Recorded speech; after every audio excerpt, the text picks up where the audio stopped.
当鲍鱼碰到了红烧肉，富贵有余，红红火火。大家好，我是大叔阿斗，今天给您分享超级鲜美的鲍鱼红烧肉的做法。红烧肉有鲍鱼香，鲍鱼有肉香，好吃的不得了。首先我们处理鲍鱼，买回家的新鲜鲍鱼，因为受到颠簸，它的肉会收缩变紧，导致发硬一动不动。您可以在它表面撒上一点点盐，就会发现它们很快就会动了。每一只都特别的鲜活，其中一只还特别活泼可爱，这也和盐的多少有一定的关系。接着把它们清洗干净后放一旁，让它们冷静一会儿。下一步起锅烧水，焯水中加入一点葱段，再加入点生姜丝，然后加入一点料酒，开大火把水加热，但是不要煮开，要煮到水中开始出现大量的气泡，几乎铺满锅底。这个时候的水温大约85度，就立刻关火，再把清洗干净的鲍鱼一个接一个的快速的放入锅中，然后迅速盖上盖子，焖个5分钟，让鲍鱼半熟定型。如果您当地本身气温特别冷的话，那就需要开最小火辅助加热。5分钟后打开盖子，把鲍鱼用筷子夹出来，这样处理过的鲍鱼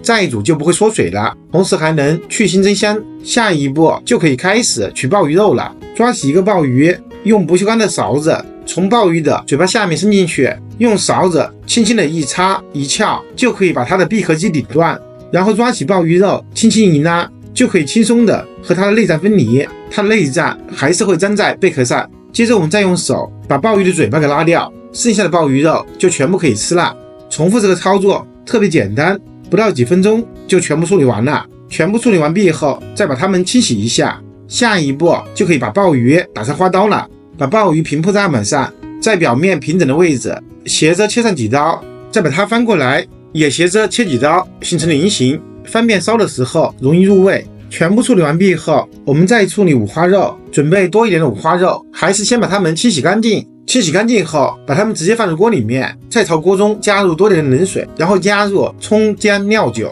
开大火煮沸。水开后，用漏勺撇出浮沫，一直撇除到不再出现新的血沫为止。撇除干净后，再煮3到5分钟，把它们基本上煮断生，然后用筷子把它们捞出来，先用温水浸泡一下，把温度降一降。接着我们用流动温水把它们仔细的冲洗干净，全程一定要避免用冷水，以免发生急剧的热胀冷缩，导致五花肉收缩变紧，从而出水，口感变柴。清洗干净后倒出来沥干水分。下一步根据实际情况把它们改刀切成大小均匀的小丁，每一块肉丁差不多大拇指的粗细，并同时切掉一些太肥不规则的部分。它们切片之后可以用来炒菜。剩下的比较完整的五花肉丁平铺在案板上，把水分晾干，因为下一步需要把它们煸炒一下。锅中加入极少的油，用来润锅。接着下入全部的五花肉，用中小火翻炒一下，把它们炒干炒香，炒出多余的油脂。我们采用翻炒一会儿再铺平煎一下的方式，尽量的煎出多余的油脂，用来减少油腻感。花点时间一直煎到五花肉四面焦黄，散发出浓郁的香味，再关火把它们夹出来沥油备用。煎出来的油呢，倒入一个碗中，差不多煎出来3-4克猪油，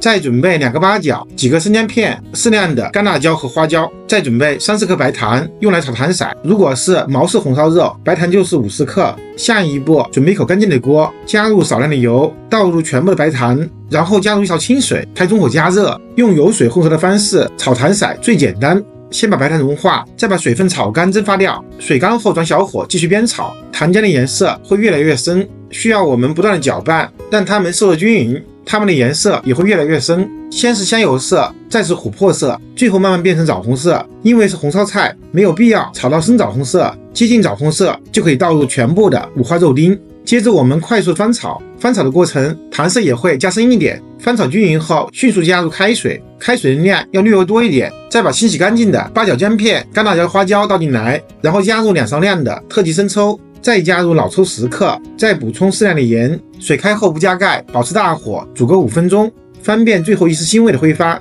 5分钟后盖上盖子，转最小火焖煮个45分钟，把红烧肉炖熟炖烂。好了，时间到，打开盖子，再放入全部的鲍鱼，盖上盖子焖煮10分钟。10分钟后开大火收汁，一边加热一边顺便把八角和姜片夹出来，汤汁越来越少，红烧肉的颜色也会越来越深，一直收到汤汁见底。先把所有鲍鱼用筷子夹出来摆盘，以免最后煮老了。把它们摆成圆形，中间用来放红烧肉，再把红烧肉收到汤汁见底，非常浓稠，颜色也变成枣红色，就关火添出来，放在鲍鱼的中间，把它们摆放整齐。最后均匀的淋上浓郁的汤汁，一道香气扑鼻、口味丰富的鲍鱼红烧肉就完成了。我是大厨阿斗，我们下个视频见。